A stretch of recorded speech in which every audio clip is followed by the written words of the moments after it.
binatang apa kecil warna putih ni? Tengok tu, dia tengah mengeliat tu kan. Dia nak pusingkan badan dia. Lepas tak? Dapat. Ini biasanya ada kat pokok. Okay, kalau contoh ni saya punya greenhouse, tengok pokok saya. Ada yang pokok yang dah lama sikit tau. Ini bayam saya, nampak tu. Dah tua, dah mula berbunga-bunga dah. Ada part yang berbunga besar. Sekejap kita tengok godek-godek sikit. Nampak tu dah mula banyak berbunga kan?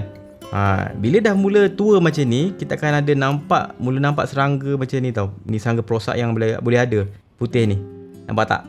Ini namanya mealybug. Sini. Saya dah lama tak jaga pokok tu sebab lepas video camping kita orang itu, anak saya yang sulung tu, Aisyah tu, dia demam. Dia sakit perut, demam, muntah-muntah. Lepas dia demam, saya demam. Lepas saya demam, ni budak ni demam. Lepas tu sekarang wife saya pula baru tengah nak demam pula, bergila-gila macam tu. Itu yang saya termiss tuai pokok tu. Bila pokok tu dah tua sampai berbunga, walaupun dalam greenhouse, mulalah ada binatang-binatang macam tu. Sebab saya punya net tu tak halus sangat. Okey, mealybug. Kita tengok. Mealybug ni adalah serangga yang dimorphic secara seksual. Bermaksud betina dengan jantan berbeza rupa dia. Kalau kita tengok daripada jauh, biasanya kita tak nampak dia punya kaki tau. Tapi kalau kita tengok dekat-dekat, nampak tak ada perasan kaki halus kan? Ini kalau pakai mikroskop kita akan nampak jelas lah. Kalau tidak, susah nak nampak. Nampak tu, kaki dia halus dia gedik kat situ. Yang kita tengok sini adalah mealybug betina, bukan jantan. Kalau jantan dia ada kepak dan kerjanya mengawan saja. Tengok beza kan? Ini jantan ada kepak, betina tadi tak ada. Itu dimorphic secara seksual. Average jangka hayat dia lebih kurang 2 bulan macam tu. Mungkin kurang lagi lah, 1.5 ke 2 bulan. Dia punya seekor tu boleh hidup lama tu. Bila dia bertelur pula, dia akan bertelur, sekali bertelur dalam 300 ke 600 biji telur. Bila mealybug ni dah bertelur, dalam 5 ke 10 hari lepas tu dia akan mati. Dan dalam masa sama juga, 5 ke 10 hari tu, telur tadi tu akan menetas jadi nymphs. Ni contoh masa dia nak bertelur, akan ada wax dia keluarkan. Dalam wax tu akan ada banyak telur dan bila pecah dia jadi nymphs ni. Kesan buruk mealybug ni pula, dia akan merosakkan tanaman kita. Dia akan sedut jus cecair daripada pokok kita. Itu akan mengakibatkan pokok kita tu susah nak lakukan proses fotosintesis. Nampak? Itu efek lah bila susah nak buat proses fotosintesis, kita punya result tanaman tu, hasil kita tu akan berkurangan hasil satu hal. Satu lagi geli lah. Kadang-kadang orang kalau nak basuh sayur nampak banyak kan, geli nak makan. Sebab tu saya tak suka. Tu yang orang pakai racun tu. Kalau boleh memang saya tak nak guna racun. Walaupun racun organik, kalau boleh saya tak nak. Tu yang kalau saya tanam pokok, saya prefer pokok tu sebelum terlalu tua, macam tengah-tengah muda baik, cun-cun kan, dah tuai. Biar tak sempat mealybug ni nak pergi kat pokok saya tu, saya dah tuai. Tak apalah dia punya result tu, kita punya sayur tu tak betul-betul besar sangat pun tak apa. Asalkan dah boleh makan. Berbanding kalau nak tunggu dia betul-betul mekar besar habis, mealybug dah start ada, nak basuhnya leceh, saya tak suka. Kalau nak buat racun organik dia tak susah. Kita kena ada bawang putih, cili padi. Ini yang biasa orang gunakan tau. Kita eksperimen Saya tumbuk bawang putih dengan cili padi ni, tapi sebaiknya blender lah. Cuma saya malas bawa blender, nak demo saja kan. Saya tumbuk, ini sikit je tau. Letak air.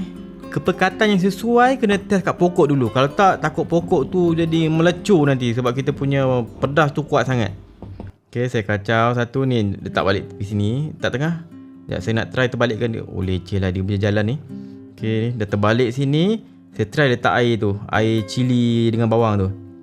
Okay, letak. Nampak tu. Dia kulit luar dia tu ada lilin tau. Itu membuatkan mealybug ni kalis air. Nampak tu. Dah kering air cili tu, dia elok je. Ni sebab tak kuat sangat tau. Kalau pekat sangat maybe akan mati jugalah. Tapi ini kalau yang cair. Saya try sekali lagi. Tengok tu. Dia lepak je. Padahal belakang badan dia tu racun tu. Racun organik untuk dia. Tapi nampak tu, steady je. Mealybug tadi tu, dengan air ni, dia tak apa mati pun. Sebabnya apa? Sebab dia punya luar badan mealybug tu penuh dengan wax, dengan lilin. Jadi lilin kan dia menolak air, air tak dapat melekat pada mealybug tu, jadi tak ada efek sangat lah. Saya try letak sedikit sabun untuk tengok boleh tak kita cairkan dia punya wax ataupun buatkan wax dia tu tak ada efek, supaya air yang ada bawang putih dengan cili ni boleh kena kat badan dia, boleh meresap kat badan dia dan dia mati. Okay? Kita try. Ni. Kita kacau sikit dan cedok. Okey, cukup. Try. Saya tambah. Okey, saya dah tambah sikit air yang ada sabun sikit dalam tu. Nampak tak? Korang boleh perasan tak yang dia dah mula basah tu? Dia punya wax tu dah, wax dia pun boleh nampak basah kan? Okey, nampak? Fully basah. Dan dia dah mati. Racun organik saya tadi tu lebih efektif bila tak sabun. Tak lebih. Okay, so itu je lah saya punya sharing pada hari ni. Kalau korang nak pre-order saya punya jersey ni, okay, boleh je pergi dekat beranibuat.com. Ni jersey saya ni. Tak adalah yang ini dia kurang kuat sikit dia punya putih bawah ni. Saya akan buat yang kuat lagi putih. Kalau korang belum pre-order lagi saya punya jersey, boleh pre-order dekat beranibuat.com kalau nak lah. Tapi ini harga pre-order sekejap tau. Lepas ni akan dijual, baju saya tu akan dijual oleh pihak kilang. Harga dia tentukan, bukan saya tentukan. Yang ini saya letak harga start RM45 tak silap saya. Murah je. Jadi boleh pergi dekat beranibuat.com kalau nak beli. Itu je lah. Saya harap saya punya perkongsian ni bermanfaat. Jangan lupa follow Berani Buat, subscribe YouTube Berani Buat. Saya Wan Syafiq, jumpa lagi. Assalamualaikum. Bye bye Meka. Bye bye. Budak demam bye bye. Bye bye. Dah turun. Iya.